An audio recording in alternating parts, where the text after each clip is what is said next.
Hello students, good morning. याद करें, पिछले क्लास में हम लोग फर्स्ट ऑर्डर काइनेटिक्स की बात किए थे, जीरो ऑर्डर और फर्स्ट ऑर्डर की।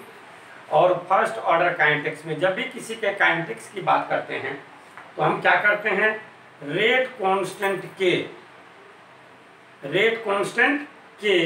के लिए एक्सप्रेशन डिराइव करते हैं। तो रेट कांस्टेंट के लिए एक्सप्रेशन डिराइव किए और इस एक्सप्रेशन में आप देखिए क्या आया, k equals to 2.303 by t log a naught by a। K क्या है, ये तो स्पेसिफिक रेट कांस्टेंट है, 2.303 तो कांस्टेंट ही हो गया। t टाइम पीरियड है, इस टाइम पीरियड पे यहाँ रिएक्टेंट का कंसंट्रेशन दिया जा रहा है।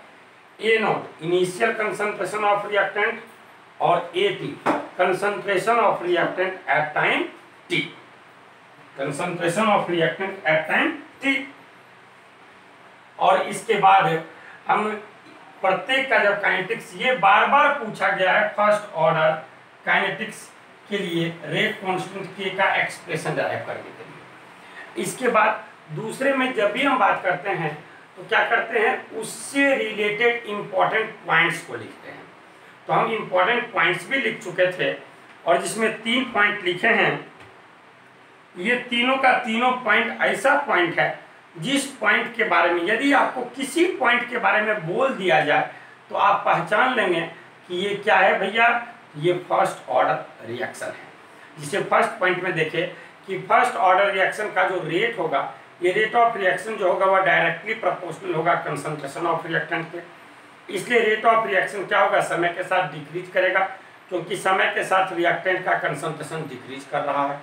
दूसरे केस में यूनिट ऑफ रेट कांस्टेंट के की बात किए, जो क्या हुआ, टाइम इनवर्स। और तीसरे में हम हाफ लाइफ पीरियड की बात किए और इसका हाफ लाइफ पीरियड आया 0.693 बाय के। इसे यहाँ टी हाफ आया था 0.693 बाय के आया था ना। यहाँ तक की बातों की हम लोग चर्चा कर चुके हैं। अब आइए इसके आगे हम क्या करते हैं, 3 ढंग की बातों की चर्चा करते हैं। एक में रेट कांस्टेंट के का एक्सप्रेशन डिराइव किए, दूसरे में इससे रिलेटेड इंपॉर्टेंट पॉइंट्स की बात कर रहे थे, और तीसरा अब हम देखने वाले हैं, अब जो हम देखने वाले हैं वो graphical representation. Graphical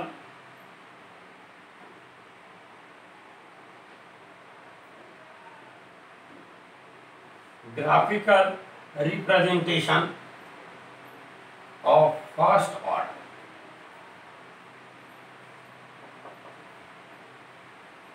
graphical representation of first order kinetics की बात करते हैं।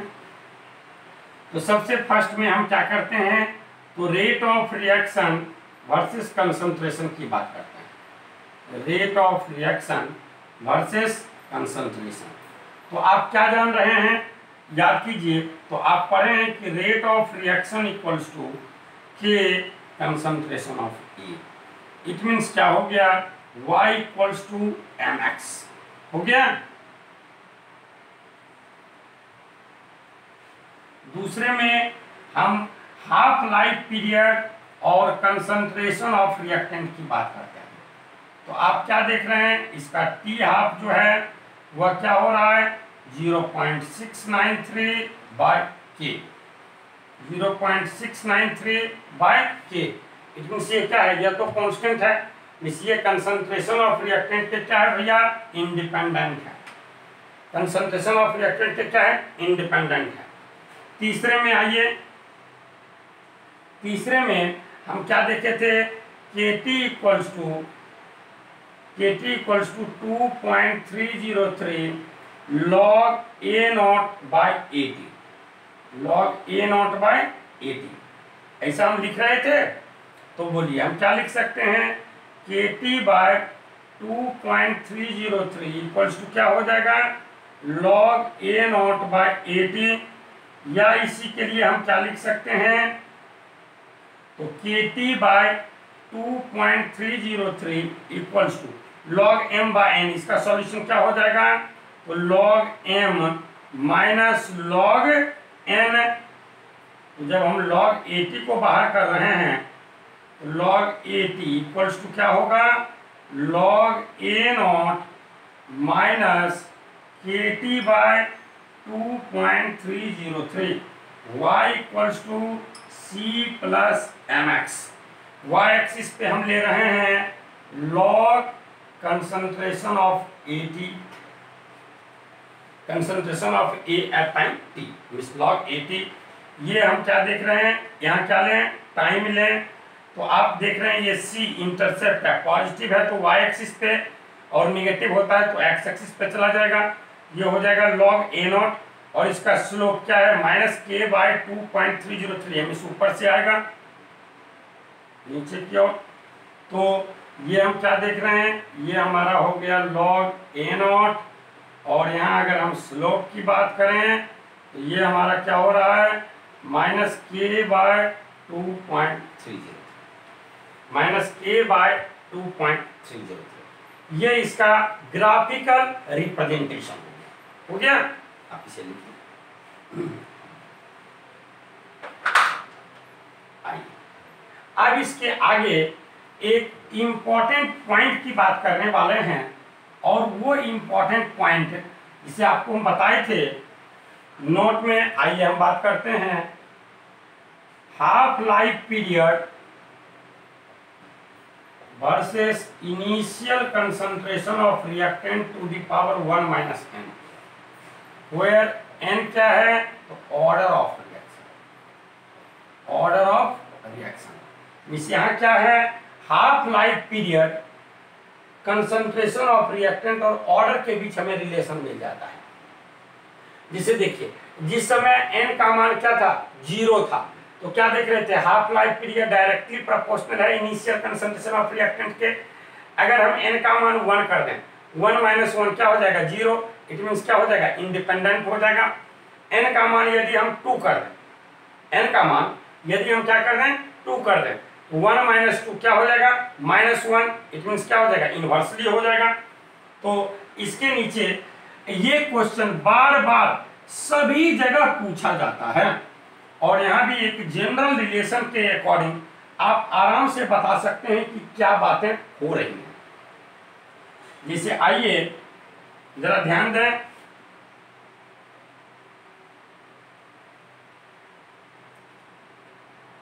एक ऑब्जेक्टिव हम लिखते हैं, हम कहते हैं the half life period, the half life period of a reaction is inversely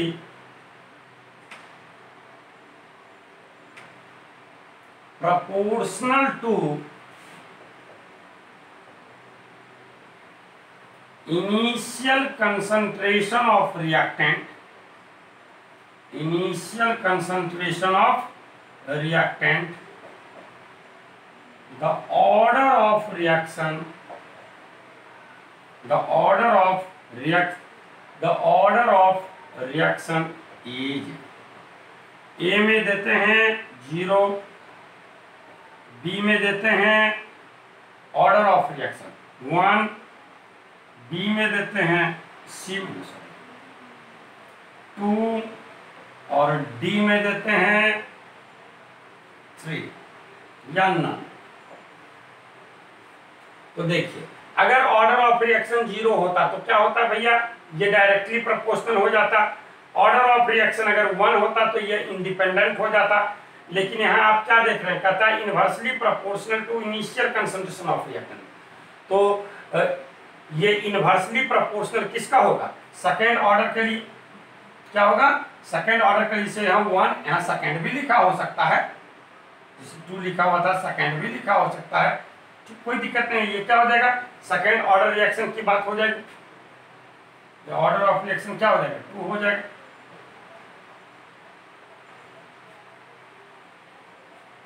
हो गया। अब जरा ध्यान दें, इसी पर बेस्ड हम 3 क्वेश्चंस की बात अभी और करने वाले हैं, जरा आप ध्यान से देखिए। पहले आप यह समझिए हाफ लाइफ पीरियड क्या है। तो हाफ लाइफ पीरियड हम क्या बताएं कि हाफ लाइफ पीरियड वह टाइम पीरियड है जिस टाइम पीरियड में रिएक्टेंट का अमाउंट घटकर इनिशियल अमाउंट का क्या होता है, हाफ हो जाता है। तो अगर हम इनिशियली 100 लिए और एक तो 50 हो जाएगा, फिर 50 से क्या हो जाएगा 25 हो जाएगा, 25 से क्या हो जाएगा 12.5 हो जाएगा, इस 12.5 से क्या हो जाएगा 6.25 हो जाएगा। क्योंकि इस प्रोसेस के लिए इनिशियल क्या है 100 है, इसका हाफ क्या हो गया 50। तो 100 से 50 होने में जो समय लगेगा यही क्या हो जाएगा टी हाफ हो जाएगा। ये 50 से क्या हो गया 25 हो गया, यहाँ जो समय लगेगा फिर अपने इनिशियल का हाफ हो गया, इसका हो जाएगा हाफ हो जाएगा, टी हाफ हो जाएगा। ये 25 से 12.5 हो गया, फिर अपने इनिशियल का हाफ हो गया, यह भी क्या हो जाएगा हाफ हो जाएगा। यह भी देखिए अपने इनिशियल का हाफ हो गया, यह भी टाइम क्या कहलाएगा हाफ लाइफ पीरियड ही कहलाएगा। तो अब इसके अकॉर्डिंग हम 3 क्वेश्चंस को लिखना चाह रहे हैं, एग्जैक्टली सेम क्वेश्चन लिखेंगे और 3 ऑब्जेक्टिव लिखेंगे।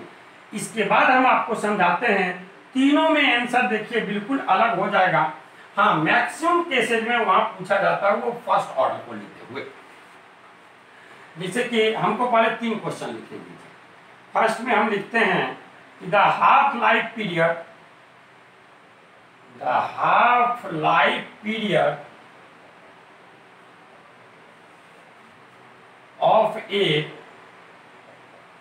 first order reaction is 5 days, 5 दिनों का है। How long from start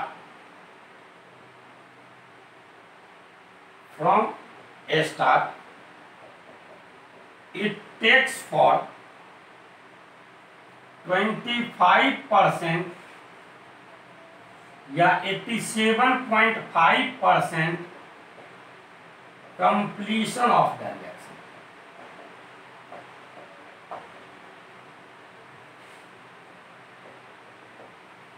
ए में दिया गया है 5 डेज,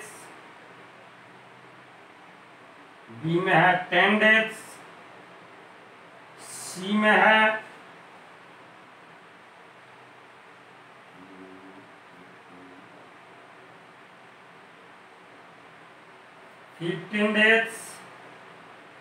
15 डेज और डी में हम लेते हैं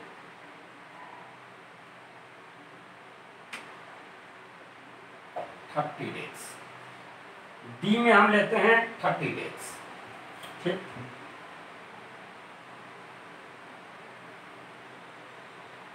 या चलिए कोई बात नहीं है, दूसरे में ही चलते हैं। हम कहते हैं कि the half life period of A 0 order reaction is 5 days. How long from start?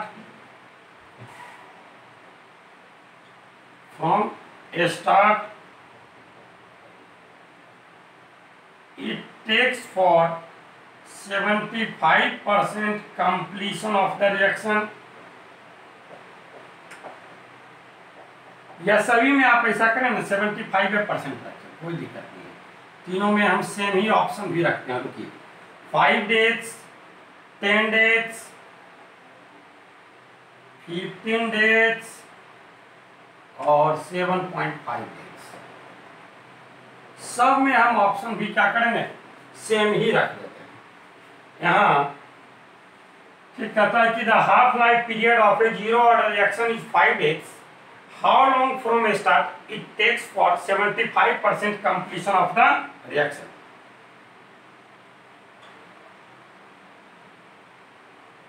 सब में हम सेम ही रख रहे हैं ऑप्शन। 10 days, 15 days, 7.5 days. आइए थर्ड में देखते हैं the half life period of a second order reaction is 5 days. How long from start?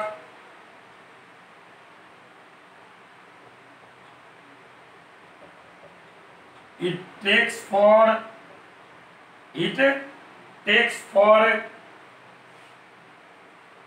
75% completion of the same reaction. Completion of the same reaction. Option में फिर से same रखते हैं भैया, तो बोल ही दिए सब में सेम रख रहे हैं।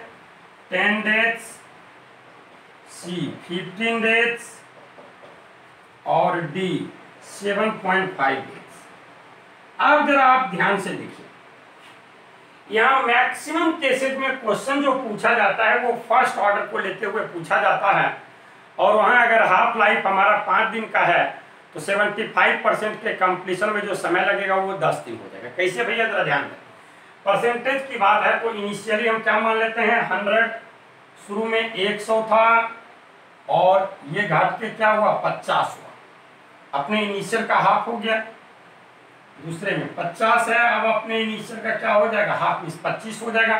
तो देखिए 100 लिए, 100 से क्या हो गया 25 हो गया, इट मीन्स क्या हो गया 75% डिसअपियर हो गया, 75% कंप्लीशन में चला गया। अब क्या जान रहे हैं कि वह टाइम पीरियड जिस टाइम पीरियड में रिएक्टेंट का अमाउंट इनिशियल अमाउंट का क्या होता है हाफ हो जाता है, घटकर अपने इनिशियल अमाउंट का हाफ हो जाए, उसे ही हाफ लाइफ पीरियड कहते हैं। तो ये भी हमारा हाफ लाइफ पीरियड कहलाएगा और ये भी हमारा क्या कहलाएगा हाफ लाइफ पीरियड ही कहलाएगा।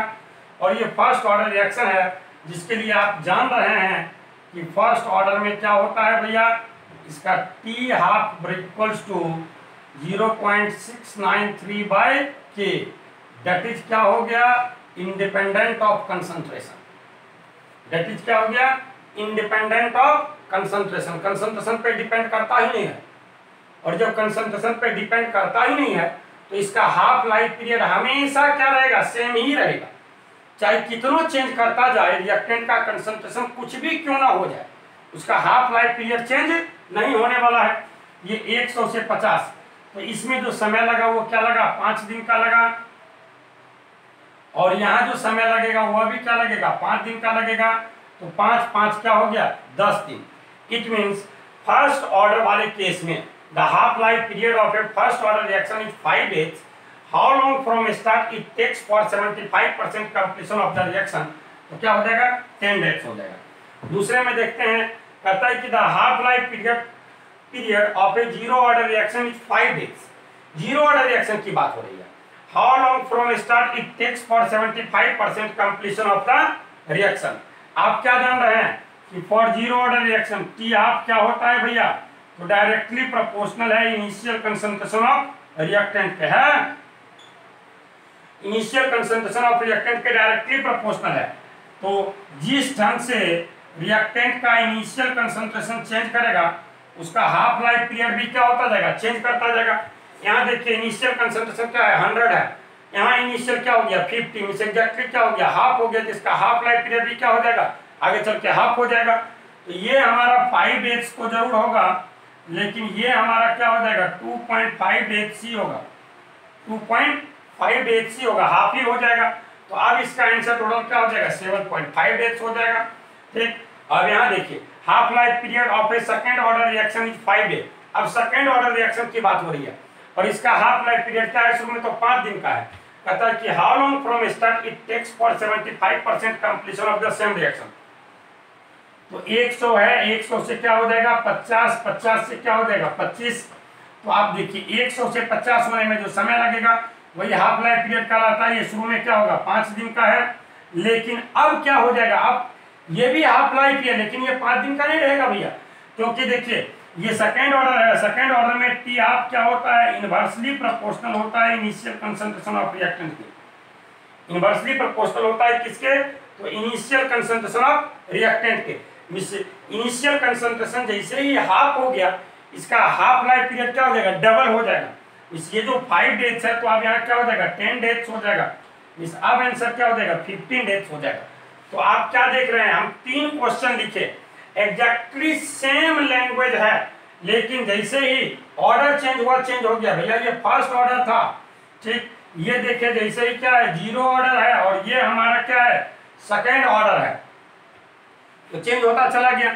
मैक्सिमम केसेज में क्वेश्चंस जो होता है वो फर्स्ट ऑर्डर पे पूछा जाता है और बच्चों को जीरो ऑर्डर सेकंड ऑर्डर बताया भी नहीं जाता है इस ढंग से ऑब्जेक्टिव करवाते हुए, तो बच्चे फर्स्ट ऑर्डर पे चलते रहते हैं। कभी कभी क्वेश्चन में तेजी कर देता है और वो क्या करता है, फर्स्ट ऑर्डर की जगह जीरो ऑर्डर लिख देता है, ठीक, या फिर कंपटीशन वगैरह में तो बार बार क्या किया है, सेकेंड ऑर्डर थर्ड ऑर्डर तक चला गया है, सेकेंड ऑर्डर तक थर्ड ऑर्डर तक चला गया है ऑब्जेक्टिव वगैरह में, तो वहां आपको ये प्रिंसिपल यूज करते हुए आंसर देना है। समझ गए, कहीं कोई दिक्कत नहीं होनी चाहिए। तो अब जरा ध्यान दें, ये जो हम किए इसी को अब हम प्रूव करते हैं। मिस्टर देखिए कि फर्स्ट आपको जब भी क्वेश्चंस वगैरह, देखिए भैया सेकेंड ऑर्डर थर्ड ऑर्डर ये सब आपके सिलेबस में नहीं है, तो उस पर बेस्ड आपको क्वेश्चंस बनाने के लिए नहीं देगा। क्वेश्चंस बनाने के लिए जो भी होगा वो फर्स्ट ऑर्डर पे होगा, लेकिन ऑब्जेक्टिव स्टैंड का जो है वो तो zero order, first order, second order, third order किसी से भी पूछ सकता है, क्योंकि ये तो जनरल, जिसे आप देखें रेट कांस्टेंट के का यूनिट, ठीक, तो क्या वो आपके सिलेबस में केवल जीरो और फर्स्ट ऑर्डर है तो क्या वहीं तक पूछ सकता है, सेकंड ऑर्डर नहीं पूछ सकता है, थर्ड ऑर्डर का रेट कांस्टेंट के का यूनिट नहीं पूछ सकता है, क्योंकि वो तो जनरल फॉर्मूला पे आ रहा था, उसी ढंग से ये भी जनरल फॉर्मूला पे आया है। अब आइए इस क्वेश्चन, ऐसा ये क्वेश्चन अभी जो हम दे रहे हैं, तीनों का तीनों क्वेश्चन आपके एनसीईआरटी में भी है और इसे हम लोग प्रूव करेंगे। एक क्वेश्चन हम पहले बताते हैं, देखिए फर्स्ट क्वेश्चन हम लिखते हैं, prove that time required for, prove that, ध्यान देंगे, time required for 75% completion of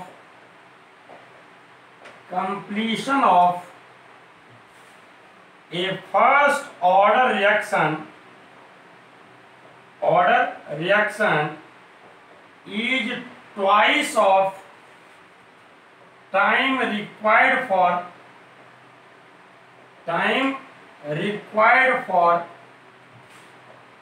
50% completion of the same reaction।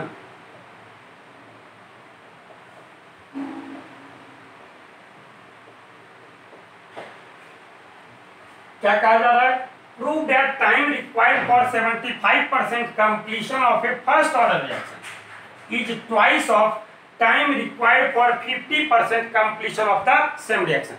तो आप क्या कीजिएगा, ऐसे कर दीजिएगा, ओ 100 से 50, इस यहाँ क्या हुआ तो 50% कंप्लीशन है, 50% कंप्लीशन है, इसमें समय लगा टी हाफ, ठीक, और फर्स्ट ऑर्डर है, फर्स्ट ऑर्डर के लिए हम जानते हैं टी हाफ क्या है भैया, तो independent of initial concentration of reactant होता है, तब तो कोई चेंज होगा नहीं। आप बोलेंगे ठीक है 50% में ये है, ठीक, और अब 75% करते हैं तो 100 से 50, 50 से 25, ठीक, यहाँ समय टी हाफ, यहाँ भी समय टी हाफ, और ये टी हाफ तो चेंज करेगा नहीं क्योंकि ये फर्स्ट ऑर्डर है, इसलिए यहाँ जो टोटल टाइम जो लगा ये 75% कंप्लीशन हो गया। और यहाँ हम देखते हैं कि टोटल समय यहाँ लग रहा था टी हाफ, जबकि यहाँ टोटल समय क्या लग रहा है 2 टी हाफ, तो हम बोल देंगे कि प्रूव हो गया। ये ऐसे प्रूफ थोड़े होता है भैया, ये तो ऑब्जेक्टिव था, तो आप किसी ढंग से करके निकल गए, आप आंसर दे दिए, ठीक, वहां आपका कोई प्रोसेस नहीं देख रहा है, लेकिन यहाँ आपको अब इसे प्रूव करके जब बताना होगा, और प्रूव जब कीजिएगा तो आप फर्स्ट ऑर्डर वाले काइनेटिक्स को यूज करते हुए प्रूव कीजिए। आइए हम बता रहे हैं, जरा ध्यान से देखिए, हम कहते हैं लेट टाइम रिक्वायर्ड फॉर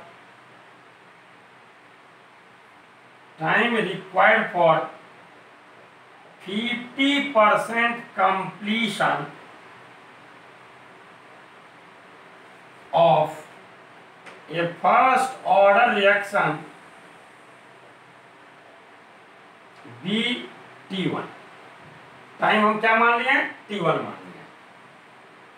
तो फर्स्ट ऑर्डर का जो हमारा फॉर्मूला है उसे लगा रहे हैं। फॉर्मूला हमारा क्या होता है याद कीजिएगा, k equals to 2.303 by t log a naught by a t होता है ना जी।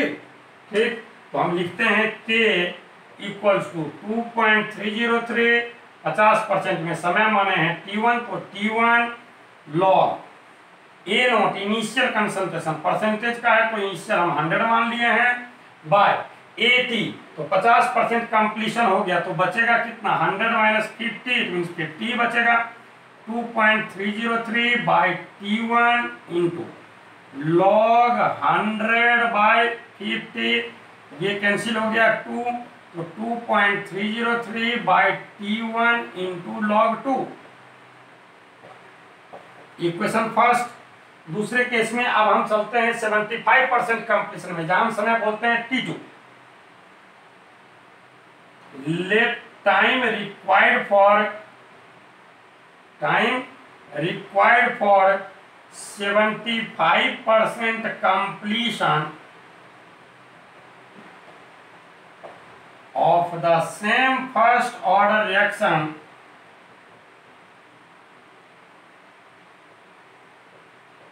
be T2। तो आप क्या लिखेंगे K equals to 2.303 by T2 into log a naught initial concentration 180, 75% completion हो गया तो 100 माइनस 75, इट मीन्स क्या हो जाएगा 25। 2.303 बाय T2 इंटू क्या हो जाएगा लॉग 100 बाय 25, 100 बाय 25, तो ये क्या हो जाएगा 4 को क्या लिख सकते हैं 2 का square means 2 log 2, 2.303 by T2 into 2 log 2। Equation second. आप देखिए इक्वेशन फर्स्ट और इक्वेशन सेकंड दोनों क्या कर रहा है, रेट कांस्टेंट k को ही तो इंडिकेट कर रहा है, और जब रेट कांस्टेंट k को इंडिकेट कर रहा है तो ये तो कांस्टेंट है, दोनों के लिए क्या होगा इसका वैल्यू भी सेम ही होगा।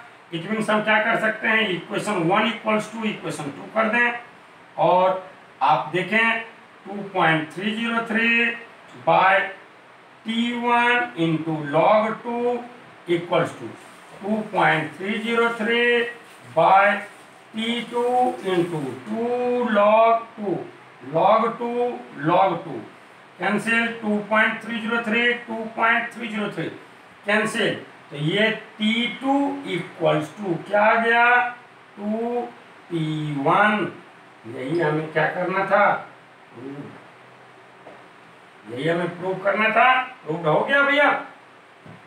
हम चाहते तो यहाँ लिख भी सकते थे, डायरेक्ट ही हम लिख देते हैं कि लेट टाइम रिक्वायर्ड फॉर, एक लाइन और जोड़ देते हैं, लेट टाइम रिक्वायर्ड फॉर, इसे नहीं लिखते तो time required for 50 and 75% completion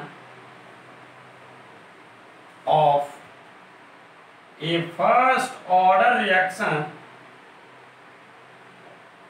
be T1 and T2 respectively, T1 and T2 respectively, then we have to prove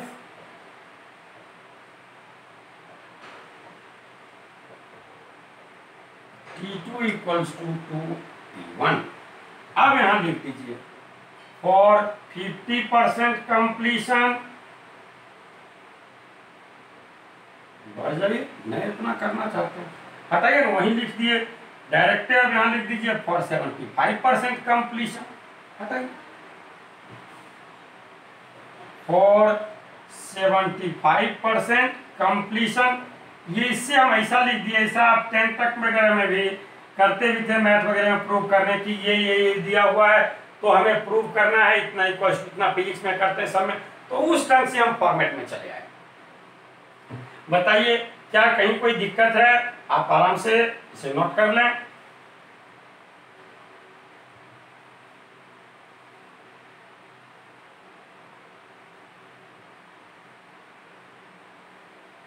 same एक क्वेश्चन और हम बोलते हैं prove that time required for 99.9% completion of a first order reaction is almost 10 times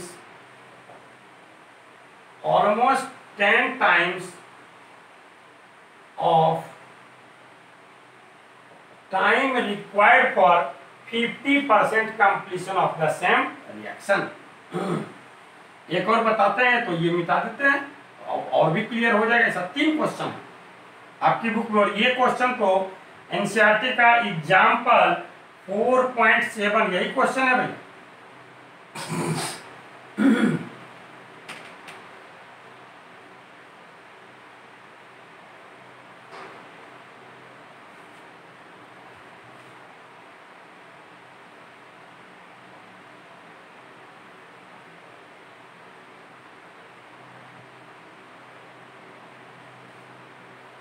क्या लिखे हैं कि prove that time required for 99.9% completion of a first order reaction is almost 10 times of time required for 50% completion of the same reaction. Completion of the same reaction, 50% completion of the same reaction।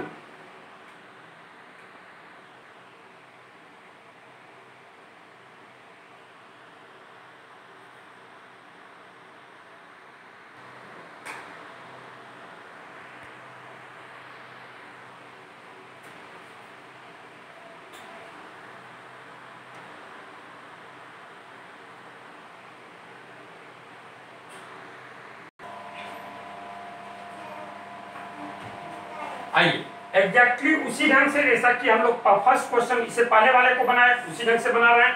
आप देखिए, हम मान लेते हैं let time required for 50% and 99.9% completion of a first order reaction be T1 and T2 respectively, then we have to prove T2 almost equals to 10T। ये ना prove करना है जी। हम लिखे कि let time required for 50% and 99.9% completion of a first order reaction be T1 and T2 respectively, then we have to prove T2 almost equals to 10 T1। तो हम बात करते हैं for 50% completion, तो इस केस में A नोट हम क्या माने 100, अगर तो 80 क्या हो जाएगा 100 माइनस 50, इट मीन्स क्या 50, और टाइम क्या है T1 है, तो K equals to 2.303 by T1 into log A naught by 80। तो हम क्या लिखेंगे 2.303 by T1 into log 100 by 50 means log 2, 2.303 by T1 into log 2। Equation first. दूसरे में आते हैं for 99.9% completion, for 99.9% completion K equals, इसमें चलेंगे तो A नॉट तो हमारा 100 ही है, लेकिन अब 80 क्या हो जाएगा 100 माइनस 99.9, इट मीन्स क्या 0.1, तो K equals to 2.303 by T2 into log A naught by 80। तो ये हो गया 2.303 by T2 into log 100 by 0.1 means 2.303 by T2 into log 1000 को 10 टू दी पावर क्यूब, 10 का क्यूब लिख सकते हैं जी, तो ये हो जाएगा 3 log 10 इक्वेशन सेकंड। देखिए इक्वेशन फर्स्ट और इक्वेशन सेकंड दोनों का दोनों क्या कर रहा है, तो रेट कांस्टेंट के को ही बता रहा है। दोनों को हम क्या कर दें, इक्वल कर दें। जब हम दोनों को इक्वल कर देते हैं तो देखिए क्या हमें प्राप्त होता है, इक्वेशन 1 इक्वल्स टू इक्वेशन 2, तो क्या लिखेंगे 2.303 by T1 into log 2 equals to 2.303 by T2 into 3 log 10, 2.303 cancel हो गया। T2 इक्वल्स टू आप क्या लिखेंगे 3 log 10 into T1 bye log 2। बोलिए log 10 का मान 1 ही हो गया, तो 3T1 बाय 0.301 ऑलमोस्ट क्या 10T1, तो T2 almost equals to 10T1। यही ना हमें प्रूव करना था भैया, प्रूव्ड हो गया, कहीं कोई दिक्कत तो आप लिख लें। और इसी ढंग का एक क्वेश्चन आप खुद से प्रूव कीजिएगा, वो भी क्वेश्चन आपके बुक में है भी, एनसीईआरटी का क्वेश्चन नंबर 18 वही क्वेश्चन है। हम यहाँ लिख देते हैं क्योंकि आज आपको बुक बनाने देंगे, कल देंगे लॉग, इसे बताना है। तो जैसे एक्सरसाइज में हम आपको एक क्वेश्चन लिख देते हैं, prove that time required for 99% completion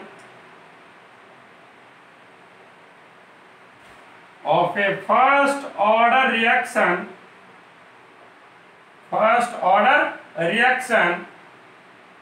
is twice of time required for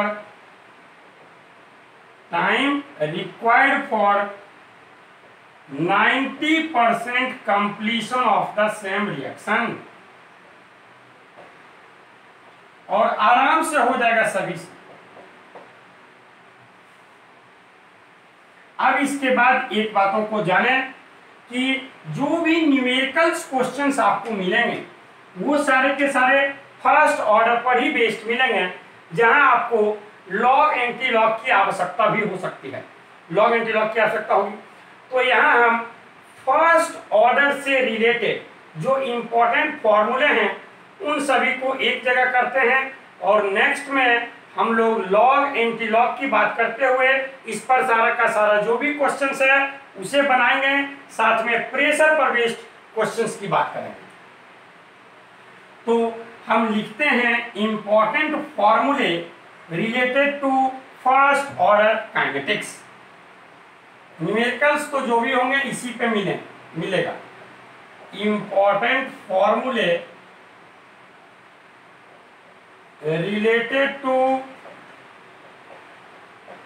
first order kinetics,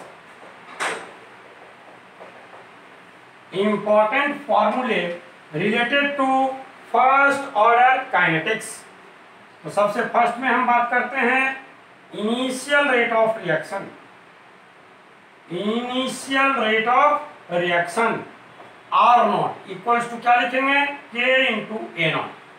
जब हम रिएक्टेंट का इनिशियल कंसंट्रेशन ले लेंगे तो इनिशियल रेट निकल जाएगा, क्योंकि भैया के जो है वो तो ऑलवेज कांस्टेंट है, ये हमारा चेंज कर रहा है। जब इनिशियल कंसंट्रेशन लेंगे तो इनिशियल रेट, और जब हम कंसंट्रेशन एट टाइम टी ले लेंगे तो हमें rate of reaction at time t मिलेगा।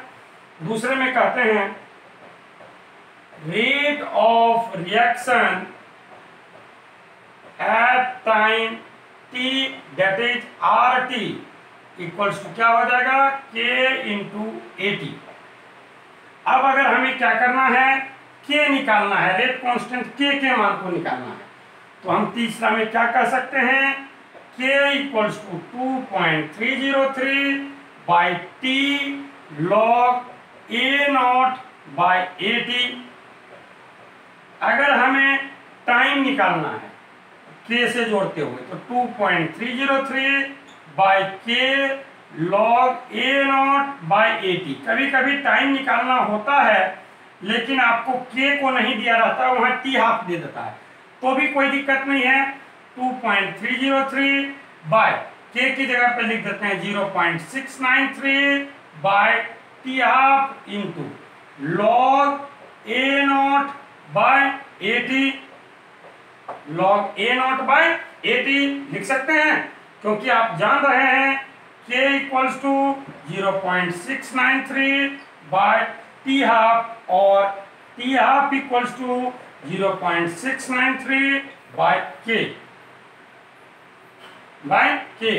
कभी कभी हमें क्या करना होता है, रिएक्टेंट का कंसंट्रेशन एट टाइम t निकालना पड़ता है, तो इसके लिए हम क्या करते हैं, ध्यान दें, Kt equals to 2.303 log a naught by 80 आया था भाई, ठीक। तो अगर हम यहां से देखें तो क्या लिख सकते हैं, Kt by 2.303 equals to log a naught by 80। आप इसे लिख लें और देखेंगे इधर log है, वैल्यू पुट कर इधर सब दे दिए, log तो एंटी लॉग को देख लेंगे। log और एंटी लॉग आपको हम अगले क्लास में बताने वाले हैं। आप इन सारी बातों को सही ढंग से सिर्फ पढ़ लेंगे, आज कुछ बनाना नहीं है, पढ़ लीजिए। अगले क्लास में हम लोग लॉग एंटी लॉग की जब बात करेंगे तब आपको सारा का सारा क्वेश्चंस इस पर बेस्ड बनाने के लिए देंगे। आज इतना ही, इसके आगे की बात हम लोग नेक्स्ट क्लास में करेंगे। Thank you.